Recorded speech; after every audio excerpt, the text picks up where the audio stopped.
মোৰ ক্লাছলৈ স্বাগতম। আজি আমি শিকিম এক্সাৰসাইজ 3.3 ৰ কোশ্চেন 1 ৰ 1 2 আৰু 3। ভিডিওটো চাই ভাল পালে এটা লাইক কৰি দিবা আৰু চেনেলটোত নতুন হলে চেনেলটো সাবস্ক্ৰাইব কৰি দিবা। তো আজিৰ ক্লাছটো আমি আৰম্ভ কৰো। কি দিছে কোশ্চেনত প্ৰতিস্থাপন পদ্ধতিৰে তলৰ ৰৈখিক সমীকৰণ জোৰবোৰ সমাধান কৰা।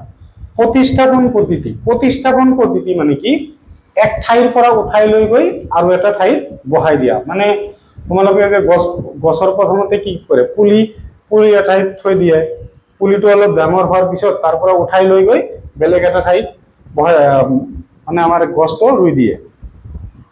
এনেকৈ আমাৰ কৰিব লাগিব মেথছৰ ক্ষেত্ৰতো।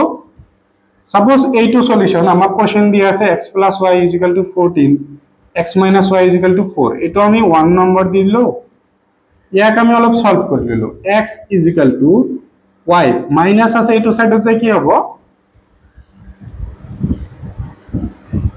এটো 4 আছিল, y মাইনাস আছে এইটো সাইডত যাই কি হ'ব প্লাস ৰ। এটো আমি 2 নম্বৰ নাম দিলো। 1 আৰু 2 ৰ পৰা বা এনেকৈ লিখিব পৰা x = 4 + y কত বহাম আমি 1 নং সমীকরণ বা 1 ইমপ্লাইজ ইমান লিখিব পৰা। এনেকৈ লিখিব পৰা x = 4 + y 1 নং সমীকৰণত বহুৱাই ইমান ডাঙৰ লিখাতকে এনেকৈ লিখি দিবা x = 4 + y 1 ইমপ্লাইজ হ'ব। আমাৰ সহজতে হল। আমি x ৰ ঠাইত বহাই দিম কি 4 + y, যত x আছে তাতে আমি 4 + y বহাই দিম, y ৰ ঠাইত আমি y বহাম আৰু 14 আছে তাতে আমি 14 বহাম। এতিয়া y ৰ লগত মনে মনে কি আছে 1 আছে, ইয়াৰ লগতো আমাৰ 1 আছে। এটা y আৰু এটা y কেইটা y হ'ব, দুটা y। 14 প্লাস ৰ 4 আছে, এইটো সাইডত গলে কি হ'ব মাইনাস ৰ হ'ব 2y। 14 ৰ পৰা 4 মাইনাস কৰিলে আমি কিমান পাম 10 পাম। y 10 y ৰ লগত 2 কি হৈ আছে আমাৰ হৰণ হৈ আছে বা ডিভাইড হৈ আছে, সরি ইনটু হৈ আছে। এইটো সাইডত গলে কি হ'ব ডিভাইড হ'ব। 2 10 ৰ মাজত কিমান বাৰ যাব 5 বাৰ। y = 5। y = আমি 5 পালো। এতিয়া আমাৰ x ৰ মান উলিয়াব লাগিব। x ৰ মান আমি 1 তো বহাব পাৰো, 2 তো বহাব পাৰো। আমি 2 ত বহাম, কি লিখিম y = 5 2 ইমপ্লাইজ।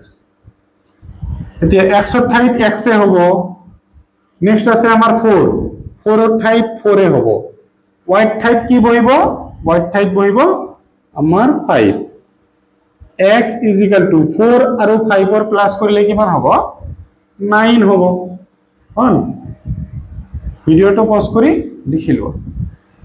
আমাৰ দুটা কোশ্চেন দিয়া আছে, ঠিক আছে। আমি এইটো অলপ সলভ কৰি লও। এইটো s = -t আছে, এইটো সাইডত গলে কি হ'ব আমাৰ প্লাস ৰ। এটো আমি 1 বুলি ধৰি ললো। এতিয়া এইটো আমি সলভ কৰিম। এটোৰ তোমালোকে কি লব পাৰা, লসাগু লব পাৰা নাইবা তলৰ দুটাৰ ইনটুও কৰিব পাৰা। সো আমি দুটাৰ ইনটু কৰি লম, কি হ'ব 3 * 2 কৰিলে কি পাম 6। এই 6 ৰে গোটেই কেইটা আমি ইনটু কৰিম। 6 * t/2 = 6 * কি কৰিব লাগিব 6 কৰিব লাগিব। হল, এতিয়া 3 6 ৰ মাজত 2 বাৰ 2s, ওই এইটো প্লাস আছে, এইটো প্লাস 2 6 ৰ মাজত 3 বাৰ প্লাস 3 আৰু t 3t 6 * 6 কৰিলে কিমান হ'ব 36। এতিয়া আমি কি লিখিম, অতএব 1 ইমপ্লাইজ 1 ৰ পৰা পাও s ৰ মান দিয়া আছে 3t, বহাই দিও জাস্ট s ৰ ঠাইত কি লিখিম 3 + t 3t = 36। 2 ৰ লগত একবাৰ 3 ইনটু হ'ব, একবাৰ t ইনটু হ'ব। 2 ৰ লগত 3 ইনটু কৰিলে 6, 2 ৰ লগত t ইনটু কৰিলে 2t প্লাস 3t = 36।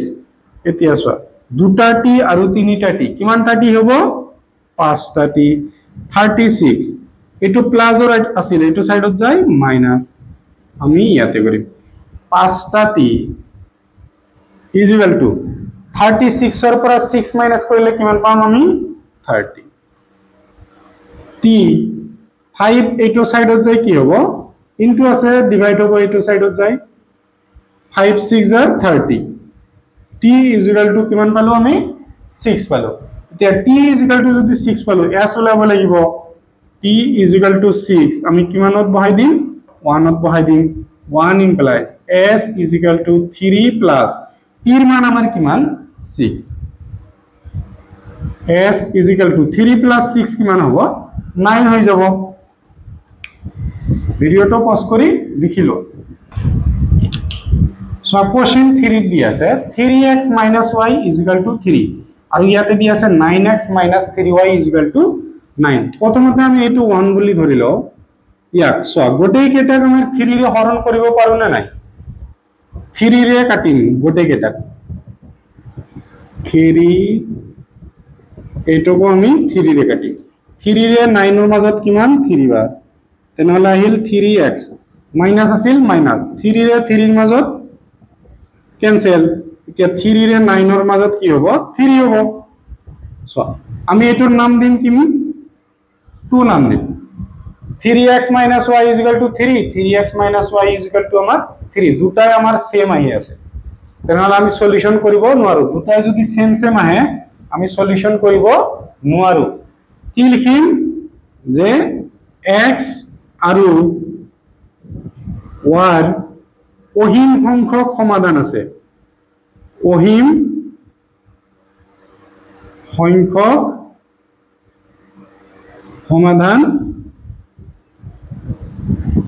আছে মানে আমি কোন একটা নির্দিষ্ট অদ্বিতীয় সমাধান বা x এর মান এটা ওলাল y এর মান এটা ওলাল এনেকুৱা নহব আমার x আর y এর মান অহিম সংখ্যক ওলাব তার মানে এটো আমি যদি ইয়ার আগৰ চ্যাপ্টারত আমি পাই আইছিল না অহিম সমাধান কেতিয়া থাকে যদি আমার a1/a2 = b1/b2 = c1/c2 এনেকুৱা আছিল এটো কৰিছোৱা মিলি যাব a1/a2 মানে কি 3 ৰ তলত 3 3 ৰ তলত 3 কিমান পাম 1/1 ইয়াতে আছে -1/-1 -1/-1 মাইনাস মাইনাস ক্যান্সেল আমার 1/1 আহিল c1/c2 কি হ'ব -3/-3 মাইনাস মাইনাস ক্যান্সেল 3 रे 1 3 रे 1 গোটেই কেটা সব 1 1 আছে হল এটো কন্ডিশন হলে কি হয় অহিম সংখ্যক সমাধান থাকে এটো আমার তোমালোকে এটো ম্যাথছত লিখিব না লাগে